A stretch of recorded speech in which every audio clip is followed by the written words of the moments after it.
Quelle est la différence entre Jésus et les autres fondateurs de religion? Il y a beaucoup de fondateurs de religion, Lao Tse, Bouddha, Guru Nanak ou Jésus. Y a-t-il une bonne raison pour écouter plutôt Jésus?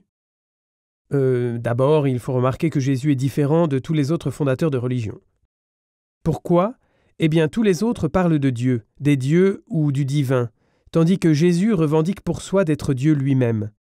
Quand il pardonne les péchés, par exemple, ou bien quand il utilise le nom du Dieu de l'Ancien Testament pour lui-même.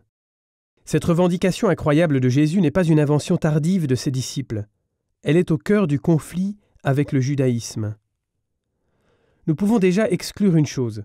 Jésus n'est pas un des nombreux maîtres ou sages de l'histoire de l'humanité qui nous racontent de belles choses sur Dieu. Non. Il ne veut pas être pris pour cela. Il fait une revendication qui est assez forte. Il est le Fils de Dieu. Dorénavant, on a 3 possibilités. La première, Jésus dit et croit qu'il est le Fils de Dieu, mais il ne l'est pas. Alors, il s'agit d'un fou. Mais non pas un gentil fou bondissant sur un pré fleuri en camisole de force, mais plutôt un fou mégalomane, totalement dangereux. La deuxième possibilité, Jésus dit qu'il est le Fils de Dieu en sachant qu'il ne l'est pas.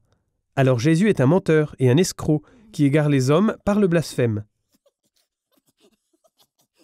Troisième possibilité, Jésus dit qu'il est le Fils de Dieu et merveille, il l'est vraiment. Ce sont ces 3 possibilités pour identifier Jésus. Laquelle est la vraie? Quelle est la vérité? Le message de l'amour parfait de Dieu et du prochain, de la disposition à pardonner, à partager, à rencontrer même les ennemis avec amour, est-ce cela le message d'un fou mégalomane? Est-ce que son comportement, jusqu'à la mort, était celui d'un fou qui se trompe? Les paraboles merveilleuses sur Dieu venaient-elles d'un homme insensé? Ou bien est-ce que sa vie a quelque chose d'un menteur qui trompait les hommes? Où est son motif, son profit, sa richesse, les honneurs et son pouvoir temporel? Est-ce qu'il capitalise ses mensonges fabuleux? Ou est-ce que ce sont ses disciples qui couraient à la mort privés de tout?